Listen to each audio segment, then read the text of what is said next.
দেখুন, সন্দেশখালির আসল যে প্রতিবাদের চেহারাটা সেটা হচ্ছে জমি দখল এবং জমি দখলকে কেন্দ্র করে গ্রামের মহিলাদের অসম্মান করা। ধর্ষণ মানের শুধুমাত্র তার যৌন সম্মিলন নয়, মহিলাদের প্রতি অসম্মানজনক আচরণটা এক ধরনের ধর্ষণের পর্যায়ে পড়ে। এই গোটা আন্দোলনের চরিত্রটাকে ঘুলিয়ে দেওয়ার জন্যে চেষ্টা হচ্ছে এই ধরনের এর বিরুদ্ধে অভিযোগ, তার বিরুদ্ধে অভিযোগ, এবং আরও মারাত্মক প্রবণতা যেটা ক্ষতিকারক। আমরা মেয়েদের মূল্যায়ন করছি টাকার ভিত্তিতে। আমি বলছি ও 2000 টাকা দিয়ে কমপ্লেন করেছে, ও গিয়ে বলছে 5000 টাকা দিয়ে কমপ্লেন উইথড্র করেছে। কি এরা কোথায় নিয়ে যেতে চাইছে আমাদের সংস্কৃতিকে? আসল যে লড়াইটা মাটিতে হচ্ছে সে লড়াই কিন্তু চলছে, এবং সে লড়াই চলবে। ওই সমস্ত অভিযোগ প্রত্যাভিযোগ দিয়ে আসল চরিত্রকে নষ্ট করা যাবে না। সেটা তো আমরা কী করে বলবো? আমরা তো বলছি রাজ্যপালের উচিত ছিল স্বতঃপ্রণোদিত হয়ে তদন্তকে আহ্বান করা। আমি যদি রাজ্যপাল থাকতাম আমি বলতাম আমার বিরুদ্ধে অভিযোগ তদন্ত করো।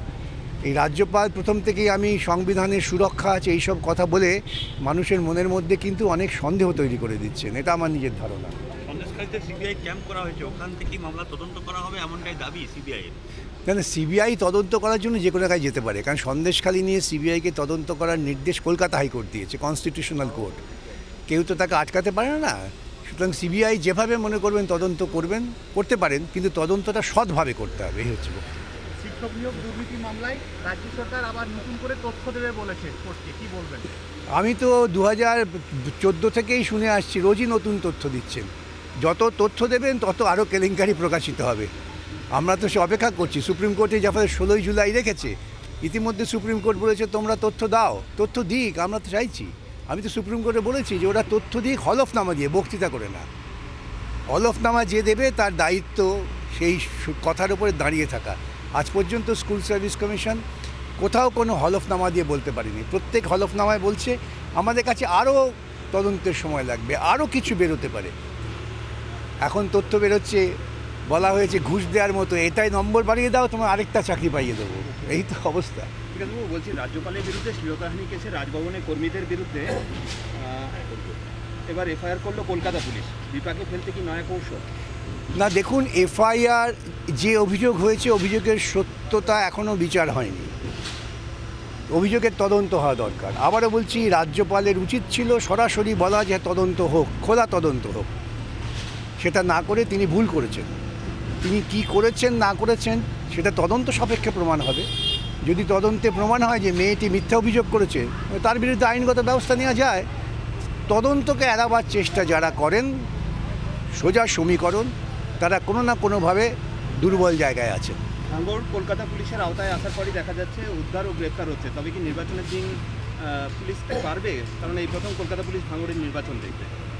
আচ্ছা, কলকাতা পুলিশ ভাঙড়ে নির্বাচন দেখছে বলে উদ্ধার হবে? ভাঙড়ে গোটা পশ্চিমবাংলায় ধারাবাহিকভাবে আমি আবেদন করে আসছি যে একদিন বিনা নোটিশে সমস্ত তৃণমূল কংগ্রেস নেতার বাড়িতে ছাপা মারা হোক। প্রচুর অস্ত্র, প্রচুর বেআইনি টাকা উদ্ধার হবে। পুলিশ তো তা করছে না। পুলিশের কাজ তো প্রোঅ্যাক্টিভ হওয়া। আমাদের রাজ্যে পুলিশ রিঅ্যাক্টিভ হচ্ছে, একটা ঘটনা ঘটলে তারপর দৌড়চ্ছে। তো পুলিশের কোনো ইন্টেলিজেন্স নেই। সুতরাং পুলিশকে একেবারে নিকম্মা করে রেখেছে পুলিশ মন্ত্রী। কলকাতার কলোনি অঞ্চলগুলো সেগুলো এবার কেএমসি দখলে আনার প্রক্রিয়া শুরু হয়েছে। না, এটা আগেও ছিল। যে প্রথমে তো ধরুন কলকাতা 100 ওয়ার্ড ছিল, 100 থেকে 141টা ওয়ার্ড হলো। এই যে এলাকাগুলো যাকে বলি আমরা সংযুক্ত এলাকা, অ্যাডেড এরিয়া, সেগুলো তো মূলত কলোনি বেসড। সেখানে যখন বামফ্রন্ট সরকার এসে নিঃশর্ত দলিল প্রদান করলো, এখন সেখানে আর কলোনি পাবেন না। ওইগুলো প্রমোটাররা নিয়ে এখন মাল্টি স্টোরি বিল্ডিং হয়ে গেছে, আপনি চিনতে পারবেন না কলোনি এলাকা। সুতরাং এটা নতুন কোনো প্রকল্প নয়। কেন, যদি নাগরিক পরিষেবা বজায় রাখতে হয়, নাগরিক পরিষেবা তো হবে না যে এই পর্যন্ত আমি নিয়ে এলাম, ওইটা অন্য এলাকা, তা হয় না। এটা সামগ্রিক দৃষ্টিকোণ থেকেই করতে হয়। মমতা বন্দ্যোপাধ্যায় কালকে বলেছেন ছত্রধর মাহাতো আগে থেকেই তৃণমূল ছিলেন। এটা তো আমরা কবে থেকেই বলছি। আমরা তো এটা বলছি ধারাবাহিকভাবে। গোটা জঙ্গলমহল অঞ্চলে তৃণমূল, মাওবাদী, আরএসএস, বিজেপি ঐক্যবদ্ধ হয়ে পশ্চিমবঙ্গের যে একটা বামপন্থী কালচার ছিল তাকে ধ্বংস করার চেষ্টা করেছেন, পশ্চিমবঙ্গের ক্ষতি করেছেন। সিঙ্গুর কারখানা কোথায় চলে গেল? সানন্দের চেহারা আজকে দেখে আসবেন। সানন্দে একটা অন্ধকার গ্রাম ছিল, তাকে কেন্দ্র করে শহর তৈরি হয়েছে এবং বড় বড় মোটর গাড়ির কারখানা সেখানে গেছে, আর আমার সিঙ্গুর অন্ধকারে ডুবে আছে। দুটি প্রকল্প নয়াচারে কেমিক্যাল হাব আর সিঙ্গুর গুজরাটকে সুবিধে পাইয়ে দেওয়ার জন্য মমতা আন্দোলন করেছিল।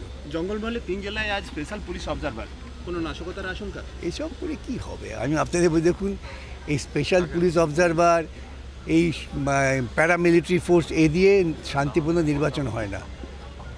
আমি নির্বাচন করছি প্রকৃতপক্ষে 67 সাল থেকে। আমি তো ধারাক ভাই দেখে এসেছি, আমি নিজে প্রার্থী ছিলাম, সেখানেও আমি দেখেছি। এরা কি করবে? কিছু জানে না, এলাকা চেনে না, বললো এখানে দাঁড়িয়ে থাকলো। পাঁচখান থেকে ওই এলাকা চেনে, ও গিয়ে পাঁচটা লোককে হুমকি দিয়ে ওর বাড়ি থেকে বেরোবেন না, তোর বাড়ি থেকে বেরোবে না। আমি যখন প্রার্থী ছিলাম, ভাঙড়ে একটা পুরো গ্রামকে আটকে রেখেছিল। আমি গিয়ে তাদের বার করি, আমি গিয়ে যখন তাদের মিছিল নিয়ে যাচ্ছি, তখন পুলিশ তৎপর, স্যার স্যার স্যার।